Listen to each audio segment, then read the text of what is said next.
J.V. Stalin. A Study in Brazenness. October 15, 1917. Source: Works, Volume 3, March to October, 1917. Publisher: Foreign Languages Publishing House, Moscow, 1954. Driven to the wall by the onslaught of the revolution, the government of bourgeois time servers is striving to wriggle out of it by handing out false assurances that it had no intention of fleeing from Petrograd and was not thinking of surrendering the capital.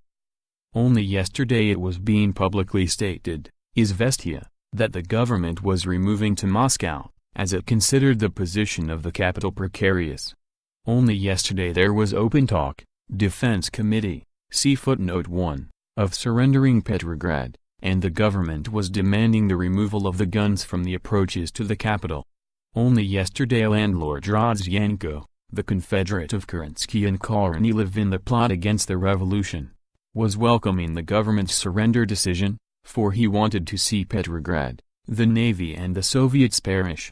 Only yesterday London was associating itself with this decision, for it wanted the government speedily to rid itself of Petrograd and the Navy. All that was so only yesterday. But today the panic-stricken time servers in the government are retreating in disarray in face of the resolute determination of the Navy and garrison to defend the capital and, stammering and contradicting one another, they are cravenly trying to cover up the truth and to vindicate themselves in the eyes of the revolution, which only yesterday they were preparing, so clumsily and ineffectively, to betray. But Kerensky's categorical statement that the removal has been postponed until the spring is refuted by Kishkin's equally categorical statement that some of the government offices might be transferred to Moscow now. And B. Bogdanov, spokesman of the Defense Committee, who is anything but a Bolshevik, declares just as categorically that the government evinced a desire to leave Petrograd, and wide sections of the democracy perceived in the fact that the government was going the possibility that Petrograd would be surrendered, Izvestia. This apart from the fact that according to the reports in the evening papers the supporters of the provisional government's removal to Moscow had a preponderance of votes, Russky Ivedomosti.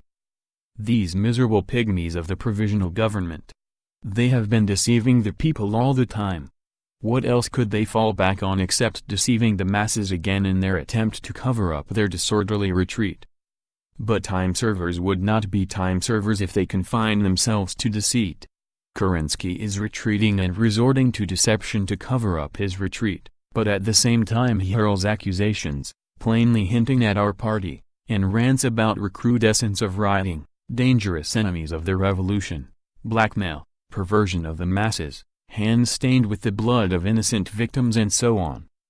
Kerensky denouncing enemies of the revolution, Kerensky, who with Kornilov and Savinkov plotted against the revolution and the Soviets and by fraudulent means got the 3rd Cavalry Corps to march on the capital. Kerensky denouncing recrudescence of rioting. Kerensky, who by raising the price of bread drove the rural population to rioting and incendiarism. Read the Defensist Socialist Revolutionary Vlast Naroda and judge for yourselves. Some of our correspondents claim that the present disorders are due to the raising of the fixed prices. The new prices immediately caused a general rise in the cost of living. This is evoking discontent, resentment and excessive irritation, which make the mob more prone than before to start rioting. Number 140. Kerensky denouncing perversion of the masses. Kerensky, who defiled the revolution and perverted its morals by reviving the secret police and political detective services with vermin like von Leersky and Shchukin at their head. Kerensky denouncing blackmail. Kerensky, whose whole regime is one long tale of blackmailing the democracy, and who openly blackmailed the Democratic Conference with the false story of a military landing on the Finnish coast, in which he successfully competed with General Kabulev. Kerensky denouncing hands stained with the blood of innocent victims. Kerensky, whose own hands are really stained with the innocent blood of tens of thousands of soldiers, the victims of the adventurous offensive launched at the front in June. There is a limit to everything, they say. But obviously there is no limit to the brazenness of the bourgeois time servers. Izvestia reports that in the Council of the Republic Kerensky was greeted with loud and prolonged applause from all benches. We expected nothing else from the servile pre-parliament, that abortion of Korniliovism and godchild of Kerensky. But be it known to these gentry, to all of them, both those who are secretly plotting reprisals against the lefts and those who are applauding these reprisals in advance, that when the decisive hour strikes they will all equally be called to account by the revolution which they are seeking to betray, but which they will not succeed in hoodwinking. Rabicki put, number 37, October 15, 1917. Notes. 1. The Defense Committee, or Executive Committee for National Defense, had been set up at a conference on defense convened by the Socialist Revolutionary and Menshevik Central Executive Committee of the Soviet of Workers and Soldiers Deputies on August 7, 1917.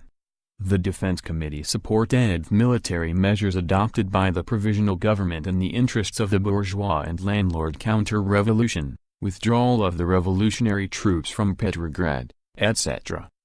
End of A Study in Brazenness, by J. V. Stalin.